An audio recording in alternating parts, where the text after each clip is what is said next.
नमस्कार दोस्तों, आज मैं लेकर आया हूं आप सबके लिए एक बहुत ही मजेदार कहानी। और इस कहानी को हम इंग्लिश से हिंदी में वर्ड बाय वर्ड ट्रांसलेट करेंगे तो आपको बहुत से नए डेली यूज के इंग्लिश वर्ड मीनिंग सीखने को मिलेंगे, और वो भी उनके टेंसेस के साथ। तो शुरू करते हैं आज की ये इंटरेस्टिंग कहानी। टाइटल है सिंपल येट ट्रिकी सिचुएशन। तो सिंपल का मतलब होता है आसान या सरल, येट का मतलब होता है अभी तक या तब भी। तो यहाँ येट का मतलब है तो भी, ट्रिकी यानी कि मुश्किल, सिचुएशन यानी कि परिस्थिति। तो आसान फिर भी मुश्किल परिस्थिति देखते हैं कौन सी है वो। वन आफ्टरनून, एक दोपहर की बात है, Akbar and Birbal were telling each other jokes. तो दोस्तों टेल अ जोक का मतलब होता है चुटकुला सुनाना।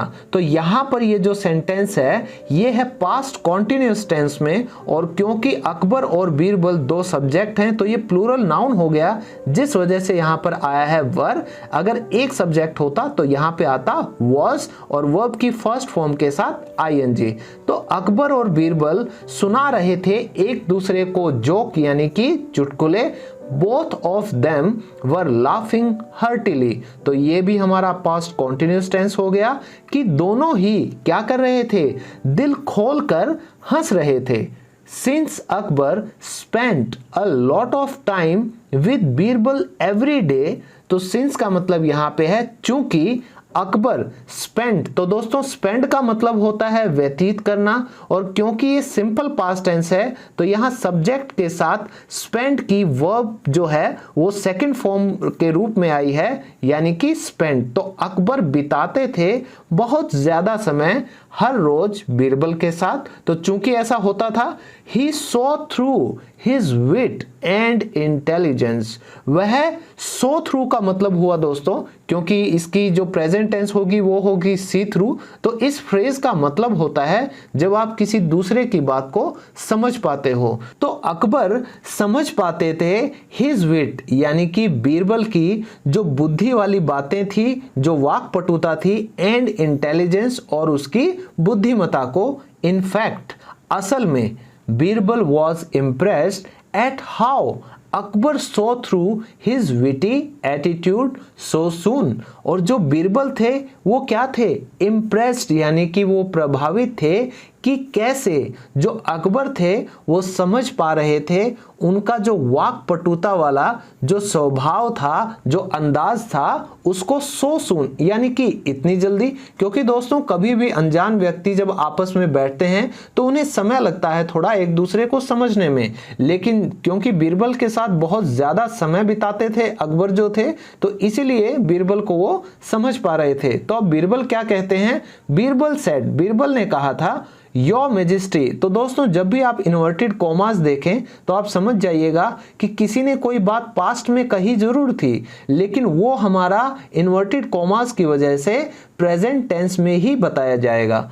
Your majesty, Maharaj, I am afraid that soon my title of the most witty and. तो ये कह रहे हैं बीरबल की महाराज आई एम अफ्रेड, मुझे डर है कि सून जल्द ही मेरा जो ये टाइटल यानी कि नाम है क्या करने का, ऑफ द मोस्ट विटी यानी कि सबसे ज्यादा वाक्पटुता वाला और इंटेलिजेंट पर्सन यानी कि बुद्धिमान आदमी इन योर किंगडम आपके राज्य में, would be taken away from me by you.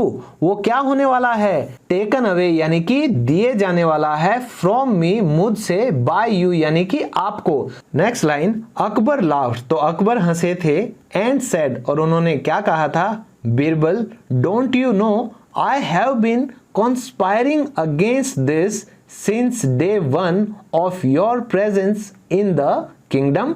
तो अब बीरबल के साथ अकबर भी मजाक करने लग गए। वो कहते हैं बीरबल क्या तुम नहीं जानते। तो दोस्तों इन्वर्टेड कॉमास है और ये भी हमारा प्रेजेंट टेंस में ही चल रहा है कि क्या तुम नहीं जानते, आई हैव बीन कॉन्स्पायरिंग। तो दोस्तों ये हमारा है सब्जेक्ट के साथ हैव और वर्ब की थर्ड फॉर्म यानी कि प्रेजेंट परफेक्ट टेंस की कुछ हो रहा है अब तक। तो बीरबल को कहा जा रहा है कि तुम नहीं जानते क्या, आई हैव बीन कि मैं कर रहा हूं कॉन्स्पायरिंग यानी यानी कि साजिश कर रहा हूं अगेंस्ट दिस, यानी कि इसके खिलाफ, जो टाइटल की बात चल रही थी कि इसके खिलाफ, सिंस डे वन यानी कि पहले दिन से, ऑफ योर प्रेजेंस यानी कि जो तुम्हारी मौजूदगी है इस किंगडम यानी कि राज्य में, both of them laughed even louder, तो दोनों ही लाफ्ड। तो दोस्तों अब ये सिंपल पास्ट टेंस आ गया वापस से, क्योंकि इन्वर्टेड कॉमास हैं वो बंद हो गए हैं। ये है हमारी वर्ब की सेकंड फॉर्म। तो लाफ, लाफ्ड, लाफ्ड, तो दोनों ही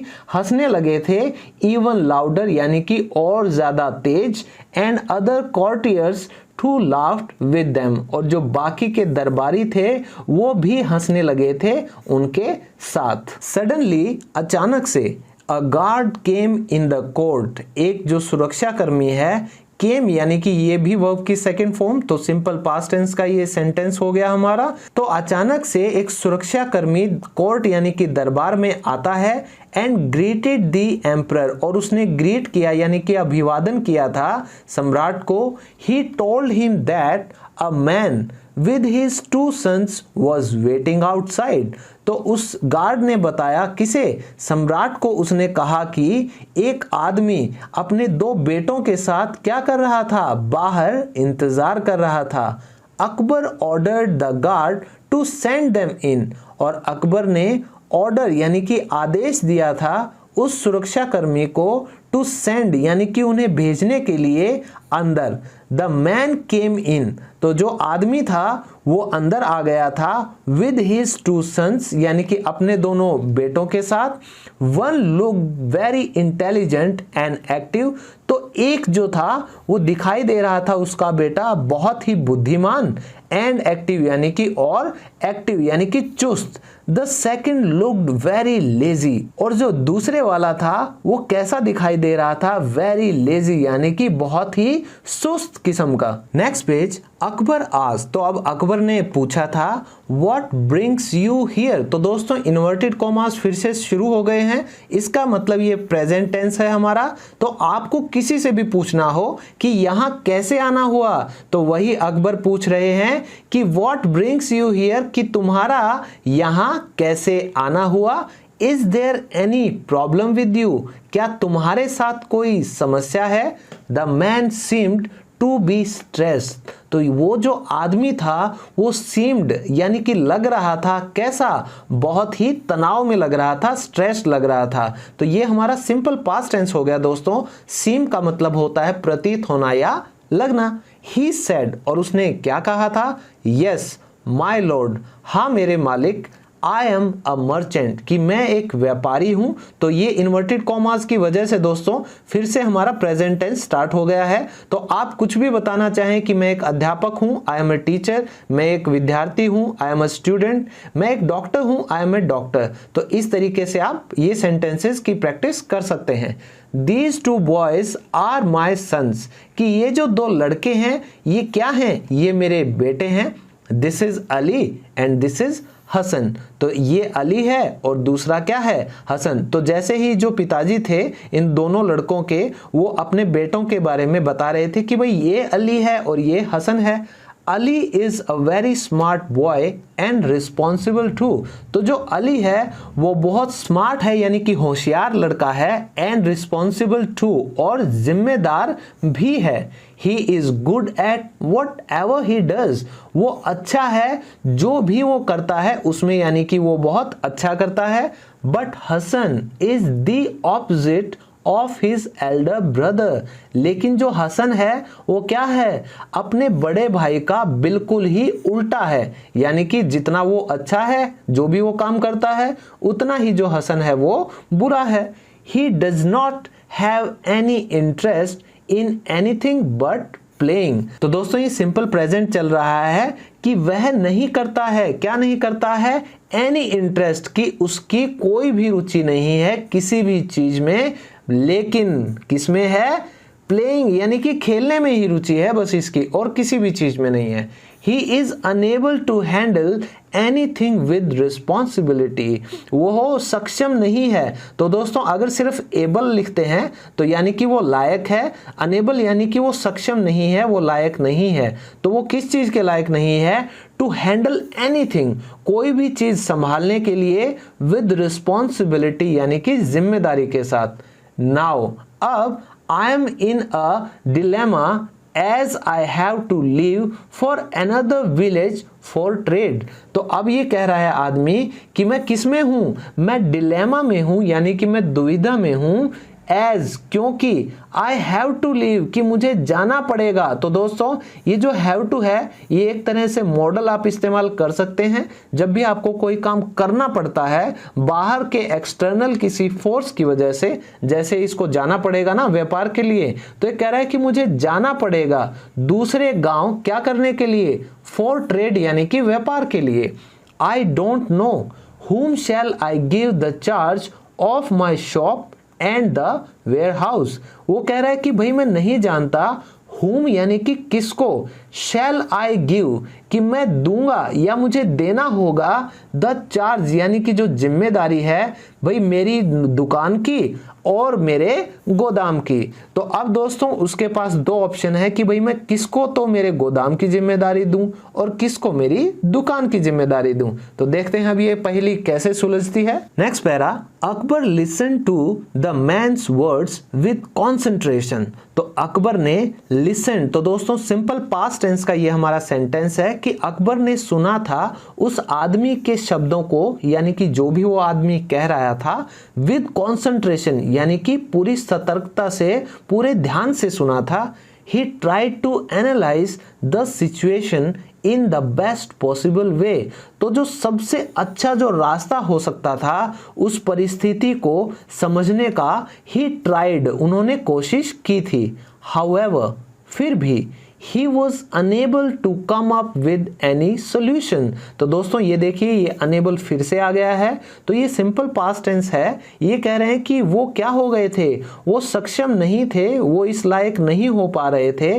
टू कम अप, तो कम अप यानी कि किसी भी निष्कर्ष यानी फैसले पर पहुंचना, विद एनी सॉल्यूशन किसी भी निष्कर्ष के साथ। तो वो नहीं आ पा रहे थे, वो समझ नहीं पा रहे थे। ही कॉल्ड बीरबल, तो उन्होंने बीरबल को बुलाया।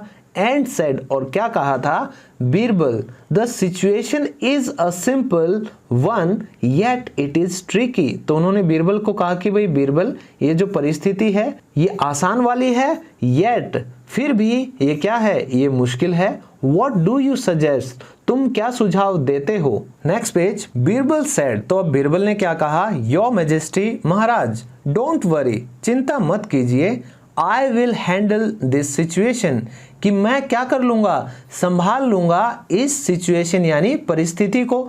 तो दोस्तों ये जो हमारा सेंटेंस बना ये बना सिंपल फ्यूचर टेंस का, और क्योंकि इन्वर्टेड कॉमास में है तो ये बात हो रही है कि बीरबल ने कहा था पास्ट में कि भाई मैं सिचुएशन संभाल लूंगा। और दोस्तों अगर यहाँ पे ये इन्वर्टेड कॉमास हटा दिया जाए तो ये नरेशन का टॉपिक बन जाएगा और फिर ये हो जाएगी इनडायरेक्ट स्पीच, और अभी ये क्या है, डायरेक्ट स्पीच। तो ये क्या बन जाएगा नरेशन में कि Birbal said that he would handle that situation. तो आप ऐसे भी प्रैक्टिस कर सकते हैं। Then he looked at the man, तब उन्होंने देखा था उस आदमी की तरफ, एंड सेड, और क्या कहा था? माय फ्रेंड, मेरे दोस्त, why don't you give the charge of the shop to Hasan and of the warehouse to Ali. तब उन्होंने कहा कि भाई तुम क्यों नहीं दे देते हो जिम्मेदारी, चार्ज शॉप की तो हसन को दे दो और जो गोदाम है वो अली को दे दो। तो बीरबल ने तो अपना दिमाग लगा दिया था। The man was surprised to listen to Birbal's words. तो वो जो आदमी था वो सरप्राइज, तो दोस्तों ये फिर से हमारा पास्ट टेंस में आ गया। वो क्या हो गए थे, वो आश्चर्यचकित हो गए थे, हैरान हो गए थे सुनकर बीरबल के इन शब्दों को। ही सेड, तो अब उस आदमी ने क्या कहा? बट बीरबल राजा, लेकिन बीरबल राजा, wouldn't Hasan ruin the business, कि क्या हसन जो है वो नहीं कर देगा, रुइन यानी कि खराब या मतलब नुकसान कर देगा उस बिजनेस यानी कि व्यवसाय में। How can I leave the shop under him, कि कैसे मैं छोड़ सकता हूं ये जो दुकान है अंडर हिम यानी कि उसके नीचे, या आप कह सकते हैं भाई उसके हवाले। और maybe I could leave everything for Ali, और हो सकता है कि मैं छोड़ सकता हूं सब कुछ किसके लिए, अली के लिए, क्योंकि अली तो हर चीज में अच्छा था ना। अब बीरबल क्या कहते हैं, बीरबल सेड, बीरबल ने कहा this will saw the relation between the two, कि ये क्या कर देगा, सॉर होता है दोस्तों खट्टा, यानी कि ये बिगाड़ देगा जो रिश्ता है इन दोनों के बीच में। A warehouse is important for every business. अब बीरबल अपने समझदारी से जो सुझाव उन्होंने दिया है उसको एक्सप्लेन कर रहे हैं, विस्तार से बता रहे हैं कि भाई हर जो व्यवसाय होता है उसके लिए जरूरी क्या होता है, गोदाम होता है। If it is well taken care of, अगर उसका अच्छे से ध्यान किया जाता है, अच्छे से उसे संभाला जाता है, then even if the shop is not properly managed, तो फिर भी अगर जो दुकान है उसको अच्छे से संभाला नहीं जाता, it wouldn't cause you much loss, तो आपको ये क्या नहीं करेगा, तो कॉज होता है कारण होना, तो ये क्या कारण नहीं बनेगा, मच लॉस यानी कि ज्यादा नुकसान का। बट लेकिन if the warehouse isn't in safe hands, लेकिन अगर जो गोदाम है वो सेफ यानी कि सुरक्षित हाथों में नहीं है, then you can lose your entire wealth, तब तुम खो सकते हो अपना जो एंटायर वेल्थ यानी कि जो सारा बिजनेस है, सारी जो दौलत है वो सारी आप खो दोगे। तो दोस्तों आप देखिए कैसे बीरबल ने अपना दिमाग लगा के दोनों ही भाइयों के बीच में फूट डालने से बचा लिया और उस आदमी को सुझाव दिया कि भाई जो अली है, जो समझदार है, उसको आप दे दो गोदाम की जिम्मेदारी, और हसन जो बहुत ही आलसी है इसको दुकान की जिम्मेदारी दे दो, कि भाई अगर दुकान में कुछ ऊंच नीच हो गई तो कोई बात नहीं, लेकिन अगर गोदाम में कुछ ऊंच नीच हो गई तो सारा जो धंधा है, जो सारी आपकी दौलत है वो चौपट हो जाएगा। तो दोस्तों मैं उम्मीद करता हूं आज की ये कहानी आपको जरूर पसंद आई होगी, और जो भी हमने टेंसेस के स्ट्रक्चर डिस्कस किए हैं वहां से आप कई नए वर्ड्स के साथ नए नए सेंटेंसेस बनाकर अपनी इंग्लिश स्पीकिंग की प्रैक्टिस जरूर करेंगे। तो मिलते हैं नेक्स्ट वीडियो में एक और मजेदार टॉपिक के साथ, तब तक के लिए bye bye, take care and keep learning.